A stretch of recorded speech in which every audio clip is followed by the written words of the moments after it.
Yuk jadi bagian dari dakwah kami. Dukung operasional dakwah dan sosial kami, raih pahala amal jariah yang terus mengalir sampai hari kiamat. Di bulan Muharram sendiri juga merupakan momen tahun baru Islam, Ustaz. Kita melihat bahwa Yahudi dan Nasrani itu merayakan tahun baru mereka dengan euforia, bersuka cita dan pesta pora.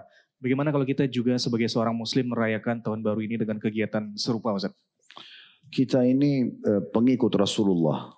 Ya, tidak ada guru dan kiai seorang muslim di seluruh muka bumi ini kecuali satu orang. Itulah Nabi Muhammad SAW. Itu guru kita semua. Yang paling tepat adalah kita sebagai murid dan umat mengikuti apa yang guru kita contohkan. Nabi SAW waktu pertama hijrah di Madinah, itulah dikenal tahun pertama Hijriah. Kita kan 1446 Hijriah sekarang, kita kan akan masuk 1447. Berarti sudah 1446 tahun lalu Nabi SAW hijrah ke Madinah. Pertanyaan sederhana, apakah selama hidup di Madinah mulai tahun 1 Hijriah sampai tahun 11, awal tahun 11 Hijriah belum meninggal dunia, belum pernah merayakan ini? Karena hijrahnya, karena satu tahun barunya gitu ya, dianggap tahun baru. Karena istilah tahun baru tidak dikenal dalam Islam sebenarnya. Tidak dikenal. Dikenalin dari orang-orang non-muslim. Maka kita banyak umat Islam mau memindahkan itu, menarik kepada umat Islam. Kita tidak pernah mengenal itu. Bagi kita tadi bulan-bulan yang dimuliakan iya ada, gitu ya. Bulan Ramadan iya ada. Ibadah tertentu kalau ada dalilnya kita mengatakan ada. Nah sebatas itu saja. Ya, jadi tidak perlu ada acara khusus sebenarnya, gitu kan? Karena membuat acara khusus apalagi ritual diharapkan nanti dikhawatirkan jangan sampai nanti malah melanggar sunnah Nabi SAW. Karena Nabi sendiri tidak pernah contohkan. Apakah kita lebih tahu dari Nabi? Kan nggak mungkin ya. Nabi SAW pasti lebih tahu. Coba antum cari satu aja riwayat. Nabi pernah nggak rayain tentang masalah satu tahun baru Islam, satu Muharram? Belum pernah ada riwayat masalah itu.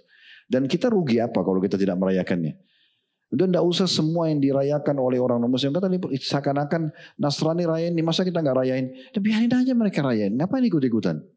Kan tidak usah ikut-ikutan gitu kan? Sama juga mereka punya misal contoh Hari Ibu.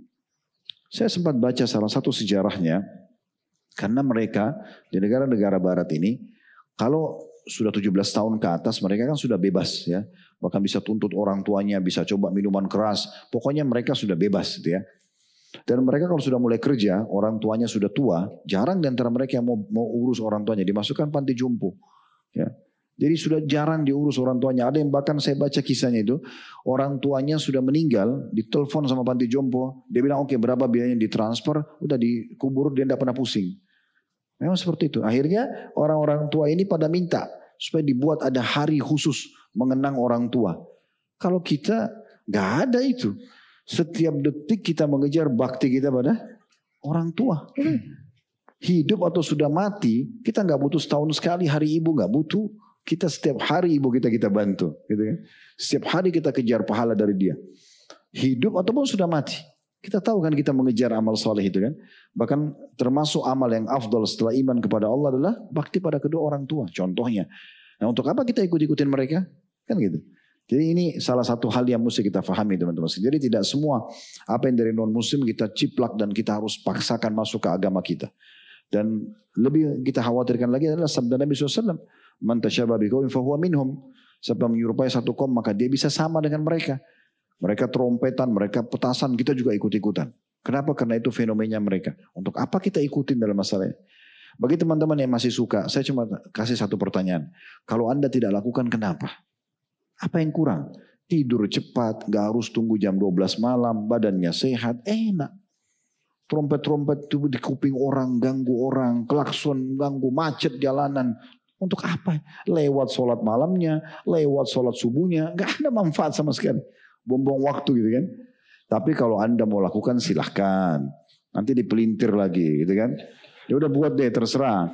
Yang penting tahu konsekuensinya. Iya kan. Sholat malam, sholat subuh tepat waktu, tidak menyerupai orang kafir, surga loh itu. Nah, kalau lawannya antum tebak sendiri. Ya, ya. Oke, syukuran Ustaz.